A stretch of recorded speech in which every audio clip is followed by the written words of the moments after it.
In this bulletin, the United Nations backs remanufacturing, Cartridge World's big boss says the conditions are ripe for growth, and more fake cartridges seized, this time in Dubai and China. From across the planet, Recycling Times keeps you in touch with the latest computer printing news. Hello, I'm David Gibbons and here is the news. The United Nations has declared remanufacturing is good for the environment and the original manufacturers or OEMs are a major obstacle. In a report called Green Economy and Trade, a section on remanufacturing highlights its increasing environmental significance in some global regions such as China and Africa. The UN Environment Programme report also says remanufacturing operations worldwide are already saving approximately 10.7 million barrels of oil each year. The UN says remanufacturers need to work actively with the OEMs to create better end-of-life solutions and save costs. The chairman of the largest cartridge franchise in the world says there is still a lot of room for growth. According to the Cartridge World boss Rod Young, growth will take place in all regions, particularly those in emerging economies. Young says in Malaysia, for example, the original printer manufacturers or OEMs enjoy 80% of the consumables market. But the 8 Cartridge World stores there have less than 1%. Cartridge World plans to open 24 more stores in the next 3 years, focusing mainly in the Klang Valley. And the franchise plans to grow 5 times in the US with 2,500 stores by 2018. We plan to have 30 stores here in the Klang Valley around Kuala Lumpur and ultimately have over 100 stores throughout Malaysia. Printer manufacturer Lexmark continues to chase cartridge remanufacturers and the collectors of empty cartridges to sue them for infringing their patents. And all those companies Lexmark has named or plans to name are looking for a way out. And according to Actionable Intelligence, some have settled. I go to Actionable Intelligence's Charles Brewer. Charlie, thanks for joining us. What is the state of play? It seems Lexmark has closed some suits, moved others, and yet actively chasing others again. Can you give us a quick summary? Absolutely. It's a very active case right now, David. The Lexmark actually named additional defendants to the case back at the end of April, and so there are 31 new companies that have been added. In addition to that, 36 companies have settled, and so I think that the number of companies that are involved now are numerous. The other thing that's happened is that Lexmark is looking for an extension until September. So presumably we're going to see even more companies added over the course of the summer as the case plays out.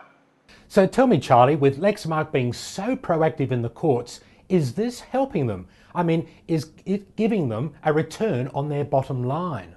Well, certainly not in their supply sale. As we look at their laser cartridge sale over the last 5 consecutive quarters, in those quarters where they've actually mentioned laser sales, they've been down. There are a couple of quarters where they just talk about supply sales, and those have been down as well. So it looks like it hasn't helped them. It's ironic because the year before they filed the suit, they had a banner year in laser sales. They actually had a record year for 2011. So but since they filed the suit, no, it has not helped them.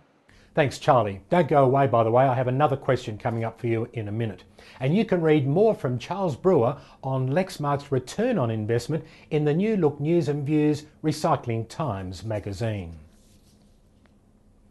All makers of desktop printers or OEMs are clamping down on the illegal trade of fake cartridges. More news this week as Xerox worked with police in Dubai to seize 55,000 counterfeit boxed printer cartridges.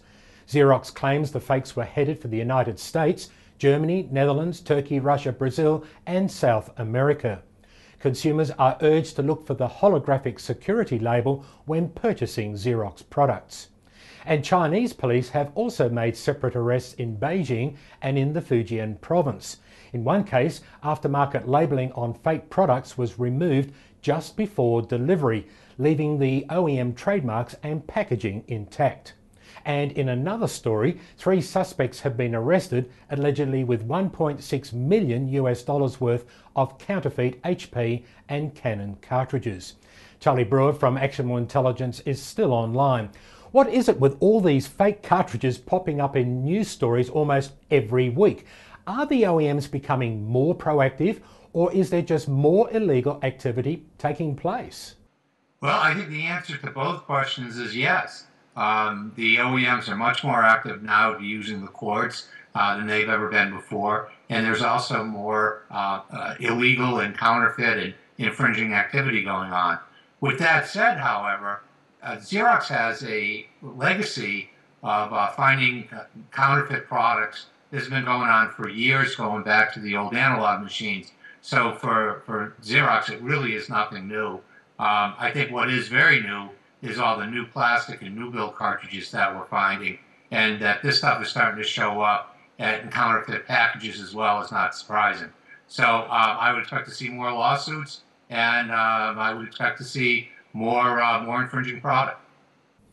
And in brief, Japan continues to be a bright spot in the worldwide large format printer market, selling more of them than the same time last year. Research group IDC say this is the 5th quarter in a row where more printers and more profits have been made in Japan. Epson have launched their new compact LX350 dot matrix printers, which hardly use any power in East Africa. The printers meet the needs of business people wanting to save money in the emerging markets like the Sub-Sahara. And the boss of a large cartridge component supply business says the secret to his success in dismal times is listening to customers. Nestor Saporiti says he can lower the costs of his global Uninet network by hiring local people. And you can read more in this month's New Look News and Views magazine with Uninet's Nestor Saporiti on the front cover. Well, those were the biggest stories in printer and consumable news this week. See you again next week. I'm David Gibbons.